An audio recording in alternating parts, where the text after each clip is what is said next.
হাওড়ায় ওসি গুলিবিদ্ধ হওয়ার ঘটনায় রহস্যময়ীকে জি24 ঘন্টায় রহস্যময়ীর বান্ধবীর খোঁজ। সেদিন রাতে বান্ধবীর বাড়িতে আসেন ওই রহস্যময়ী, যদিও ওসি জয়ন্ত পাল বাড়িতে আসেননি। হাওড়ায় ওসি গুলিবিদ্ধ হওয়ার ঘটনায় এই রহস্যময়ীকে জি24 ঘন্টায় রহস্যময়ী তার বান্ধবীর খোঁজ। সেদিন রাতে বান্ধবীর বাড়িতে আসে ওই রহস্যময়ী, যদিও ওসি জয়ন্ত পাল তিনি বাড়িতে আসেননি। দাবি রহস্যময়ীর বান্ধবী, যে রহস্যময়ীর বান্ধবীর হদিশ পেয়েছি আমরা অর্থাৎ জি24 ঘন্টা, তার তরফ থেকে কি দাবি করা হচ্ছে? রহস্যময়ীর ফোনে একজনের বারবার ফোন আসছিল। রাতে ডিনারের পর বেরিয়ে যায় সেই রহস্যময়ী। এরপর চিৎকার শুনতে পান তিনি, এমনই দাবি ওই রহস্যময়ীর বান্ধবীর। রহস্যময়ীর ফোনে একজনের বারবার ফোন আসছিল এমন দাবি করা হয়েছে তার কাছ থেকে, এবং রাতে ডিনারের পর ওই রহস্যময়ী তিনি তার বান্ধবীর বাড়ি থেকে বেরিয়ে যান বলে তার বান্ধবী জানিয়েছেন। আর রহস্যময়ীর ফোনে একজনের ফোন, যেটা আপনাদেরকে জানাচ্ছিলাম, যে ওই রহস্যময়ীর বান্ধবী তিনি জানাচ্ছেন যে রহস্যময়ীর ফোনে বারবার কোনো একজনের ফোন আসছিল এবং তিনি ডিনার করেন। ডিনারের পর ওই রহস্যময়ী তিনি বেরিয়ে যান এবং তারপরেই সেই চিৎকার। আর রাতে ডিনারের পর সেই রহস্যময়ী যখন বেরিয়ে যান তারপরেই চিৎকার শুনতে পান তিনি, এমনই ওই বান্ধবীর তরফ থেকে দাবি করা হচ্ছে। এই যে রহস্যময়ী, সেই রহস্যময়ীর বান্ধবী তিনি ঠিক কি কি দাবি করছেন একবার শোনাবো আপনাদের। আমার শরীর খারাপ ছিল, আমাকে দেখতে এসেছিল। ওর সাথে ওর একটা বন্ধু এসেছিল যে ওকে নামিয়ে দিয়ে চলে গেছে। তারপরে ও বাড়ি ফেরার সময় তখন আর একটা বন্ধু এসেছিল যার সাথে ও বেরিয়ে চলে গেছে। ফোন আসছিল এমনি র্যান্ডমলি যেরকম ফোন আসে, কিন্তু ও কারোর সাথে কথা বলেনি ফোনে। ও ডিনার করে বেরিয়ে চলে গেছে। টাওয়াল আনতে গেলাম তো ব্যালকনি থেকে শুনতে পাচ্ছি যে এই ফ্ল্যাট থেকে বেরিয়েছে মেয়েটা। আমি ওকে কল করলাম, তখন ও বলল ভাই এখানে প্রবলেম হয়ে গেছে, গুলি লেগে গেছে। পূর্ব পরিচিত এরা? এটা আমি জানি না। উনি কি আপনার বাড়ি এসেছে, ফ্ল্যাটে এসেছিলেন? না, আমি ওনাকে চিনি তো না, উনি কি করে আমার ফ্ল্যাটে আসবেন? আমাদের তিন প্রতিনিধি আমাদের সঙ্গে রয়েছেন দেবব্রত, রয়েছে বিধান এবং পিয়ালি। আমি প্রথমেই দেবব্রতর কাছে যাব। দেবব্রত, এই রহস্যময়ীর বান্ধবী তিনি দাবি করছেন যে সেই রহস্যময়ী তার বাড়িতে আসেন, তার ফোনে কারোর একজনের বারবার ফোন আসছিল, যদিও তিনি ফোনে কথা বলেননি, এবং ডিনার করেন, তারপর বেরিয়ে যান এবং তারপরে সেই চিৎকার শুনতে পান ওই বান্ধবী।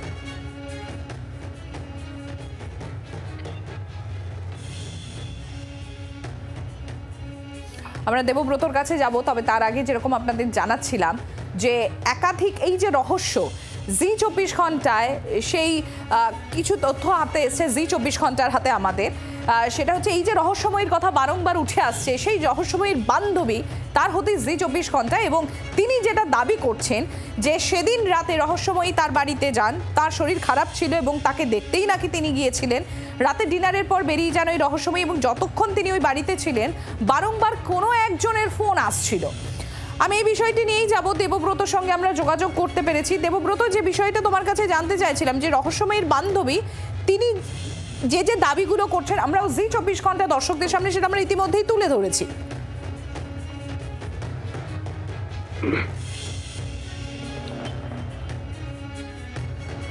দেখো, এই মুহূর্তে আমি রয়েছি যেখানে, সেখান থেকেই কিন্তু সেদিন রাতে কার্তুজের খোল পাওয়া গেছিল, অর্থাৎ গুলিটা এখানেই চলেছিল বলে পুলিশ প্রাথমিক মনে করছে। এবং এই গুলিকাণ্ডের ঘটনায়, অর্থাৎ জয়ন্ত পাল যে গুলিবিদ্ধ হয়েছিলেন, এই ঘটনায় সেদিন থেকে এক তরুণীর বা রহস্যময়ীর ভূমিকা কিন্তু সামনে আসছে। তিনি এখানে ছিলেন, হাসপাতালে যান, তাকে ভর্তি করান, এমনটাই কিন্তু উঠে আসছে। তবে সেদিন তিনি কোথায় এসেছিলেন দাঁড়িয়ে রয়েছি কিছু যেখানে বৈষ্ণব হসপিটালের ট্রেন রয়েছে, সেখানে তার এক বান্ধবীর ফ্ল্যাটে তিনি এসেছিলেন, তার সাথে দেখা, এবং তার বান্ধবী কিন্তু সেটাই দাবি করছেন। এবং সেখানে তার ফোনে বারবার ফোন আসছিল, একজন স্যারের ফোন আসছিল। কোন স্যার সেটা কিন্তু না জানালেও বোঝা যাচ্ছে প্রাথমিক ওসিরই হয়তো ফোন আসছিল। তবে সেই ফ্ল্যাটে যে ওসির সাথে আসেননি এমনটাই দাবি করছেন। এবং রাতের ডিনার যখন রহস্যময়ী বাড়ি এখান থেকে বেরিয়ে যায় তখনই এই ঘটনা ঘটে বলে জানা যাচ্ছে। তাহলে কি এখানে দীর্ঘক্ষণ ধরে অপেক্ষা করছিলেন জয়ন্ত পাল, সেখান থেকেই তিনি ছিলেন এবং গাড়িতে কি বলতে কি তিনি ছিলেন? দেবব্রত, তুমি সঙ্গে থাকো। এদিকে এই ঘটনায় আবার নয়া মোড়, কি নয়া মোড়? রক্তাক্ত ওসি আর রহস্যময়ীর সঙ্গে ঘটনা এবার জুড়লো দেশি পিস্তল। পিয়ালি রয়েছে আমাদের সঙ্গে, পিয়ালির কাছে চলে যাবো। পিয়ালি, এখানে কিন্তু একে তো রহস্য এখনো পর্যন্ত সমাধান যদিও হয়নি, একের পর এক নতুন তথ্য উঠে আসছে, নতুন মোড় আসছে, আপডেট কি পিয়ালি?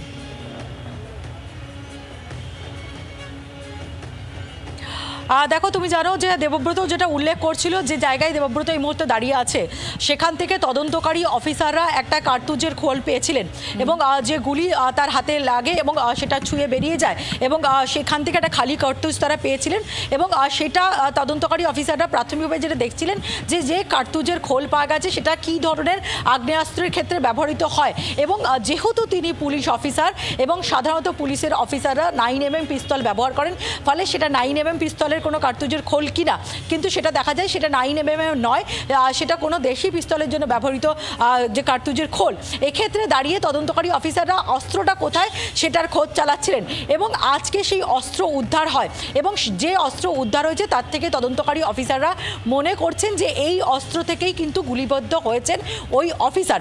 এখন এই অস্ত্রটা উদ্ধার হবার পর আরও জোরালোভাবে যে প্রশ্নটা উঠছে, যে পিস্তলটি পাওয়া গিয়েছে সেটা একটা কান্ট্রি মেড একটা পিস্তল এবং একটা কান্ট্রি মেড পিস্তল যেটা পাওয়া গিয়েছে সেখান থেকে তার গুলির খোল পাওয়া গেছে এবং যেটা মনে করা হচ্ছে এটা দিয়ে গুলি চলে।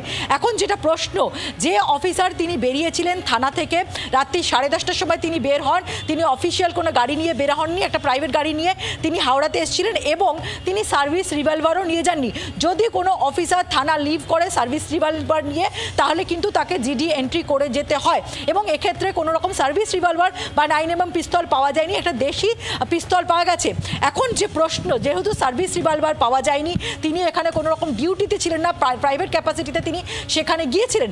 এখন যে দেশি পিস্তলটি পাওয়া গেছে এবং প্রথম থেকে পুলিশ সূত্র থেকে দাবি করা হচ্ছে যে যাই ঘটনা ঘটেছে সেটা কিন্তু বাইরের থেকে কেউ এসে এই অফিসারকে গুলি চালায়নি, যেটুকুনি ঘটেছে হয় তিনি নিজে চালিয়েছেন বা তার পরিচিতদের মধ্যে থেকে কেউ চালিয়েছে।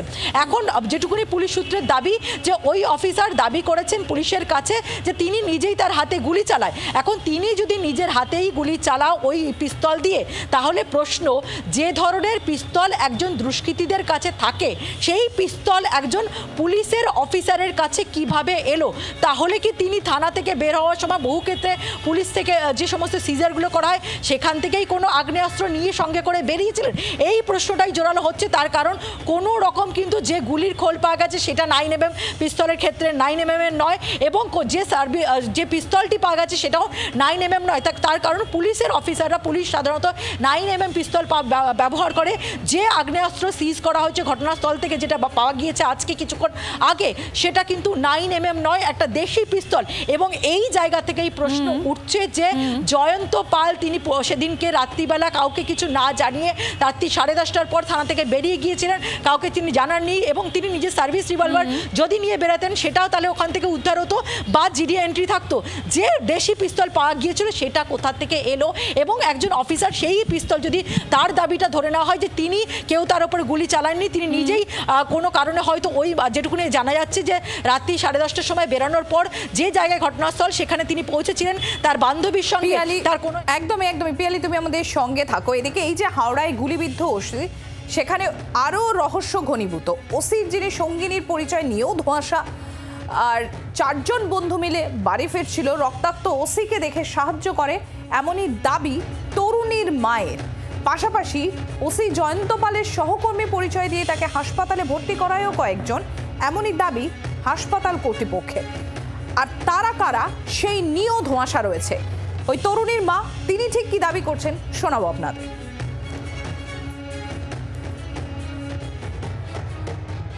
4 জনে মিলে ওরা ছিল, আমি নাম জানি না, তা 4 জনের ছিল তখন। হ্যাঁ, এবারে আমার মেয়ে ভেতরেই ছিল। তখন দেখে ওর গাড়ির সামনে উনি গাড়ি থেকে নেমে ছটপট করে পড়ে গেছে নিচে, পড়ে যাওয়া মতো। তখন এবারে ব্লিডিং হচ্ছে, রক্ত ভর্তি হয়ে গেছে রাস্তাঘাটে পুরো। তখন ও কী করবে, যে তখন ওরা বলছে যে আপনি নামবেন না, আমরা যা করেন আমরা করছি। তখন ওরা 4 জনে মিলে বলছে হাওড়া নিয়ে যাব না কোনো নার্সিংহোমে নিয়ে যাবো। তখন ওদের মাথা তখন ঠিক নেই, তখন ওরা বলতে চাইছে যে তাহলে আমরা নার্সিংহোমে দিয়ে দিই ভর্তি করি, তারপরে ওরা বাড়ির লোক আসবে। বাড়ির লোক যা সিদ্ধান্ত নেওয়ার নেবে। আমার মেয়ে এটা কোনো দোষীও না, আর আমার মেয়ে মার্ডার করতেও জানি, আর ওই যে মার্ডার করতেও যে আসেনি, ও রিভলভার নিয়ে বেরিয়েছে এইটুকুই জানি। এবং পুলিশ হতেই পারে, পুলিশ। আপনার মেয়ের সাথে কি পরিচয় আছে ওর? পরিচয় আছে, আমি সত্যি কথা স্যার আমি জানি না এই সমস্ত, আমি এই সমস্ত ব্যাপার কিছুই জানি না। ওসি জয়ন্ত পালের সহকর্মী এই পরিচয় দিয়ে ওসি জয়ন্ত পালকে হাসপাতালে ভর্তি করায় কয়েকজন, এমনই দাবি করা হচ্ছে হাসপাতাল কর্তৃপক্ষের তরফ থেকে। কি দাবি করছেন তারা শোনাবো আপনাদের। জয়ন্ত পাল নামে যে পেশেন্টটা আমাদের হাসপাতালের এমার্জেন্সিতে পৌঁছায় বুধবার রাত্রে, উনি বুলেট ইনজুরি বা গুলিতে আঘাতপ্রাপ্ত হয়ে আমাদের এমার্জেন্সিতে আসেন। তারপরে ওনার ট্রিটমেন্ট যেটা দরকার আমাদের হাসপাতালের তরফ থেকে চলছে। একজন পুলিশ অফিসার গুলিতে ইনজুরি হয়েছেন, তো অনেক লোক বা অনেক এসছিল সঙ্গে, হয়তো লোকাল বা আশেপাশের থানার থেকেও এসছিল, তো অনেক ওদের মধ্যে আইডেন্টিফাই করা আমাদের সম্ভব না, কিন্তু ওনার সঙ্গে 2-3 জন ছিল যারা ওনাকে নিয়ে এসছেন এবং তারা তার কলিগ বলেই আমাদের কাছে তাদের পরিচয় দিয়েছেন। হুগলি চণ্ডীতলা থানায় তদন্তে হুগলি গ্রামীণ পুলিশের আধিকারিকরা আসেন। অতিরিক্ত পুলিশ সুপার, এসডিপিও, আর এই চণ্ডীতলা থানার ওসি ছিলেন জয়ন্ত পাল। আমরা আরো ডিটেলস জানবো। বিধান আমাদের প্রতিনিধি আমাদের সঙ্গে রয়েছেন। বিধান, কি আপডেট রয়েছে তোমার কাছে? দেখো সম্প্রীতি, এই ওসি চণ্ডীতলা গুলিবিদ্ধ হওয়ার ঘটনাটা গোটাটাই কিন্তু প্রথম থেকে দেখা যাচ্ছে যে একটা রহস্যজনক। কারণ পরপর যদি ঘটনাগুলো তুমি সাজাও দেখতে পাবে একটার পর একটা যে ঘটনা এবং দাবি সেগুলোর সঙ্গে যে রহস্য জড়িয়ে আছে সেটা কিন্তু বোঝা যাচ্ছে। যে রহস্যময় তরুণীর কথা বলা হচ্ছে, তার মা বলছে তার বন্ধুদের তিনি চেনেন না, তার ওই তরুণীর বন্ধু বলছে যে ফোন করছিল তাকে তারা চেনেন না, অর্থাৎ তার বান্ধবীর যারা বন্ধু তাকে তিনি চেনেন না। হাসপাতালে ভর্তি করা হচ্ছে যখন জয়ন্ত পালকে, বলা হচ্ছে তাদের সহকর্মী। এবং যে হাওড়া যেখানে গুলিবিদ্ধ হয়েছিলেন ওসি চণ্ডীতলা, সেই জায়গা থেকে উদ্ধার হচ্ছে দেশি পিস্তল। অর্থাৎ গোটা বিষয়টার মধ্যে একটা রহস্য ঘনীভূত রয়েছে এবং এই রহস্যেরই কিন্তু জট খুলতে চাইছে পুলিশ। কারণ এই ঘটনার পরই আমরা যেটা দেখতে পেয়েছি, হুগলি গ্রামীণ পুলিশের পক্ষ থেকে একটি ফ্যাক্ট ফাইন্ডিং টিম গঠন করা হয়েছিল। তারা গতকালই হাওড়ার ওই হাসপাতালে যায়, পাশাপাশি শিবপুর থানায় যায় এবং এই ঘটনার সঙ্গে সম্পর্কিত অনেকজনের সঙ্গে তারা কথা বলে এবং তারা যে প্রাথমিক রিপোর্ট তৈরি করে সেই রিপোর্ট কিন্তু হুগলি গ্রামীণ পুলিশের পক্ষ থেকে ইতিমধ্যেই এডিজি আইন শৃঙ্খলার কাছে পাঠিয়ে দেওয়া হয়েছে বলে আমরা জানতে পেরেছি। এবং যেহেতু জয়ন্ত পাল চণ্ডীতলা থানার ওসি ছিলেন, তিনি সাব ইন্সপেক্টর ছিলেন না, তিনি ইন্সপেক্টর পদোন্নতি তার হয়েছিল, কিন্তু যেহেতু চণ্ডীতলা থানা ওসি থানা, সেখানে তিনি কর্তব্যরত ছিলেন এবং ইন্সপেক্টর হিসেবে তার যে কাজ সেটা তিনি করছিলেন সেখানে ঠিকই। এবং তার যদি এই ঘটনার ক্ষেত্রে অর্থাৎ এই গুলি চালানোর ঘটনা। দেবব্রত এবং পিয়ালি, তোমাদেরকেও ধন্যবাদ। বাংলার আওয়াজ, বাঙালির আবেগ, জি 24 ঘন্টা।